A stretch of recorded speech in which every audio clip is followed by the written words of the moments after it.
PM nga atong schedule nga maghimo ta og short nga exhortation. Ug dinhi ta gidala karon ni Lord dinhi sa Proverbs chapter 6 verse 6 to 11.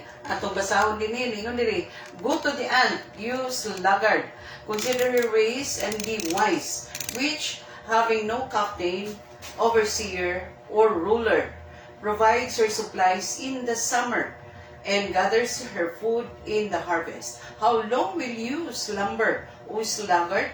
When you will rise from your sleep, a little slumber, a little folding of the hands to sleep. So shall your poverty come on you like a robber, and your need like an armed man. So ato ning isgutan gamay lang ang paghisgot mo ison kay majority of us karon ganahan na lang gyud no nga magtulog-tulog, ganahan na lang gyud nga kanang magpundora sa atong comfort zone tungod sa magakapag na-acquire nato nga mga gadgets no, mga technology nga wala magsige na lang gitag dungo, sige lang tag lingkod. So magkuha ta og lesson aning mga hulmigas, mga ants. So ingon diri, go to the ant, you sluggard, consider her ways and be wise. Actually na agi tulo ka importante kay nga butang nga makuha na to nga lesson niining mga hulmigas, niining mga kaning ants, no, lesson that we learn. That we should learn from the ants. First is, despite of their being small size, ang ants are a picture of wisdom and initiative. So, dili ni mo small gyud, dili ni mo makuan ang mga gagmay, no, kay especially if we are Christian, gagmay ta, pero makita nato nga kung gamiton ta ni Lord, dili na, it doesn't count how small you are o sa kagamay. Once nga gamiton ka ni Lord, dagkong mga butang ang ma-accomplish kung gamiton ni Lord ang mga gagmay. So makita nato ang ants ba nga how wise they are, no, unsa sila ka grabe sila initiative. So mao na siya ang permiro ato ra natahigon pag kahugman nato, no, mao na siya ang permiro nga nakita nato nga though despite that they are small in size, but they were so we can picture them as having a wisdom and initiative.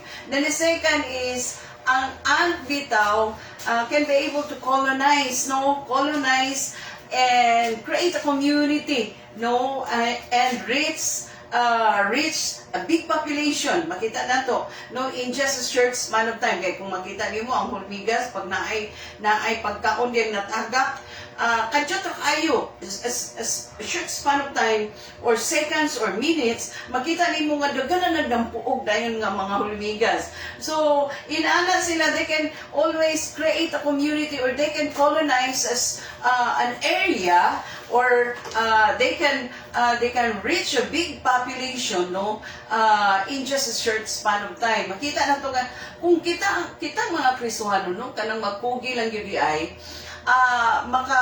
maka-saturate ta sa mga areas nga diin dadun ta sa Ginoo, na mga areas nga maka-create ta og kanabitang big number, big population, makuha na to ma-saturate nato ang area sa Word of God. Dali na to ma-saturate to kung mukuha ng gitag lesson diha, no, sa kanabitang lesson to learn daning mga hulmigas. So yun ana sila ka short span of time. Makita nimo pag naay ilang makita nga pagkaon diha para sa ila kini harvest time ni, no, so dali kay sila makatipukpok, dali kay sila mo colonize, dali kay sila mo create og kaning population, no, big population sa maong nga area. Unya dili sila limited sa area. That's why gani gigamit nako ang word nga colonize, kay dali kay sila in any area, dali sila maka posisyon dito sa maong nga area. So inaana ang mga hulmigas, no. So makita nato nini mga unique ba nga kaning butang nga makita nato sa hulmigas. Then ikatulo makita nato nga ang mga ants works tirelessly, no, dili sila ga kapuyan during the harvest time or harvest season to store it in the winter, no. So pag naay pagkaon din ha, pag naay nahulog yan ay na nakita nila nga pagkaon din na dili sila gausik sa oras. Dali kayo sila makakuha ani, makagather ani, paingon sa area nga diin dito nila i-store ang ilang pagkaon. Yung makita na lang dahil nato, dili kay nato rabaga pakita sila kay tungod sa kagagmay kayo nila, no?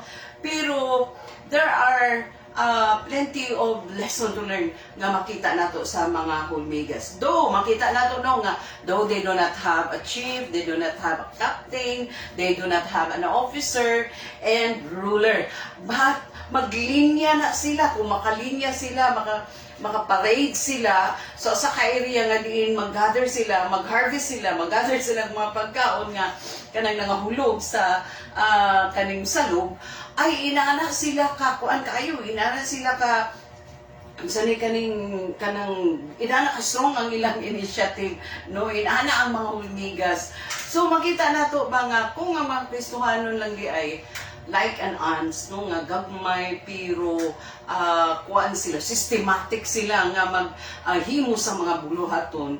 Bisan pag walay leader, bisan pag walay captain, bisan pag walay ruler, no, makahimo gyud gihapon tan-aw na to ang lamigas, no, grabe na sila, magpared na sila, maglinya na sila, tagsa-tagsa sila pasan sa ilang mga gi-harvest, tagsa-tagsa siguro sila pasan sa mga food nga ilang gather.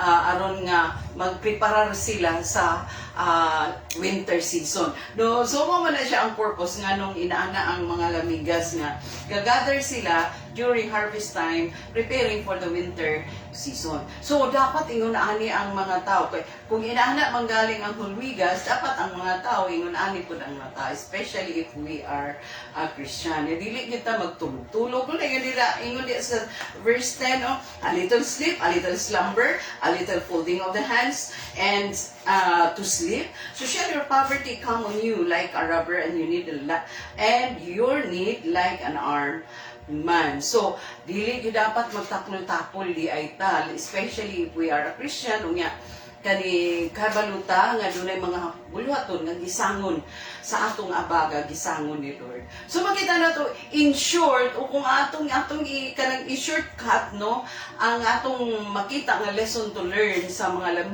hulmigas, no, is they were wise. So munang mga nakita nato nga in short lesson to learn from the ants, makita nato they are wise, they are alert.